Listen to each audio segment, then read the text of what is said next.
آج راحت اندوری صاحب کی غزل لے کر حاضر ہوا ہوں۔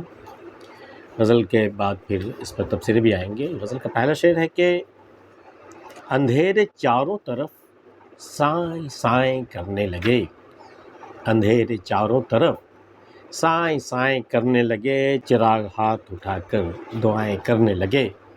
اس قدر ظلم و جبر کی حکومت ہے، اس قدر ظالموں کی ہمت بڑھ چکی ہے کہ اب چاروں طرف جہاں تک نظر جاتی ہے اندھیرا ہی اندھیرا ہے، لگتا ہی نہیں ہے کہ دن ہے یا رات ہے، اندھیرے چاروں طرف سائے سائے کرنے لگے۔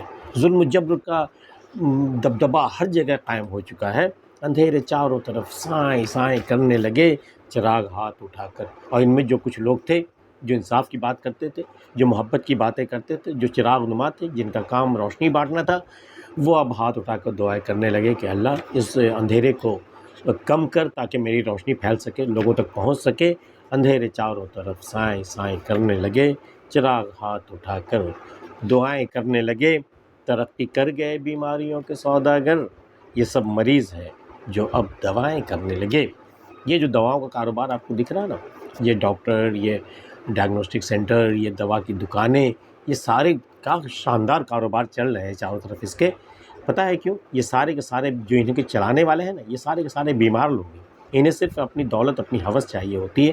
انہیں مریض کے اچھا ہونے میں کوئی دلچسپی نہیں ہے، بلکہ یہ چاہتے ہیں کہ کوئی بھی مریض اچھا نہ ہو۔ اگر مریض اچھے ہو جائیں نا، پھر ان کا کاروبار ٹھپ ہو جائے گا۔ تو اپنی بقا کی خاطر یہ مریضوں کا یا بیماریوں کا یہ سوداگر ہیں، یہ چاہتے ہیں کہ آپ بیمار ہو جائیں، پھر ایسے بیمار ہو کبھی اچھے نہ ہوں۔ ترقی کر گئے بیماریوں کے سوداگر، یہ سب مریض ہیں، انسانیت سے خالی ہیں، یہ ہمدردی سے خالی ہیں۔ انہیں نہیں چاہیے کہ کوئی مریض اچھا ہو جائے۔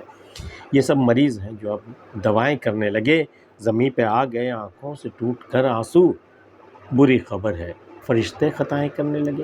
فرشتہ تو وہ ہوتا ہے جو کبھی خطا نہ کرے، لیکن یہ زمین پہ یہ آنسو کے قطرے کہاں سے گر رہے ہیں؟ کہیں ایسا تو نہیں کہ فرشتے بھی آسمان پہ گناہ کرنے لگے؟ آنسو جو آسمان پہ فرشتوں کے آنکھوں میں آ گئے تھے وہ اب زمین پہ آنے لگے ہیں، تو کیا اب فرشتے بھی خطائیں کرنے لگے؟ زمین پہ آ گئے آنکھوں سے ٹوٹ کر آنسو، بری خبر ہے فرشتے خطائیں کرنے لگے۔ اب اس سے بری بات کیا ہوگی کہ اب تو فرشتے بھی خطائیں کرنے لگے۔ بری خبر ہے فرشتے خطائیں کرنے لگے، جھلس رہے ہیں یہاں چھاؤں بانٹنے والے، وہ دھوپ ہے کہ شجر التجائیں کرنے لگے۔ اب تو چھاؤں دینے والے ہمدرد لوگ، محبت والے لوگ، ہمدرد اور دوسروں کا غم بانٹنے والے لوگ، اب تو وہ بھی جھلس رہے ہیں۔ دھوپ اس قدر تیز ہے کہ وہ بھی جھلسنے لگے ہیں۔ جھلس رہے ہیں یہاں چھاؤں بانٹنے والے، وہ دھوپ ہے کہ شجر، وہ پیڑ نما لوگ، وہ سایہ دار شجر نما لوگ، وہ بھی اب التجائیں کرنے لگے اللہ سے کہ اسے پناہ دے۔ جھلس رہے ہیں یہاں چھاؤں بانٹنے والے، وہ دھوپ ہے کہ شجر التجائیں کرنے لگے۔ عجیب رنگ تھا مجلس کا خوب محفل تھی، عجیب رنگ تھا مجلس کا خوب محفل تھی، سفید پوش اٹھے کائیں کائیں کرنے لگے۔ پارلیمنٹ کا سین، یا پھر آپ کسی اسمبلی کا تصور کیجئے، وہاں جتنے بھی سفید پوش، جتنے بھی وہ نیتا بیٹھے ہوئے ہیں، نیتا نما لوگ جو بیٹھے ہوئے ہیں، لیڈران بیٹھے ہوئے ہیں، سفید پوش لوگ سفید لباسوں میں جو بیٹھے ہوئے ہیں، تو عجیب رنگ تھا مجلس کا۔ آپ دیکھیے تو اس مجلس کا رنگ کیا تھا؟ خوب محفل تھی، کیا محفل جمی ہوئی تھی وہاں کہ اچانک وہ سفید پوش اٹھے، وہ جو اپنے آپ کو قوم کا رہنما اور قوم کا ہمدرد کہتے ہیں، وہ سارے سفید پوش اٹھے اور کوے کی مانند کائیں کائیں کرنے لگے۔ دراصل ایک کوا کی ذات ہی ان کی اصلیت تھی۔ انہوں نے اپنے اوپر سفید لباس ڈال رکھا تھا لوگوں کو دھوکہ دینے کے لیے، وہ سارے سفید پوش بنے پھرتے تھے۔ دراصل وہ سفید پوش نہیں تھے، وہ اندر سے کوے کی طرح چالاک، مکار اور خود غرض تھے۔ تو یہ سارے لوگ اٹھے اور اپنی اپنی آواز میں کائیں کائیں کرنے لگے، ان کی اصلیت کھل گئی۔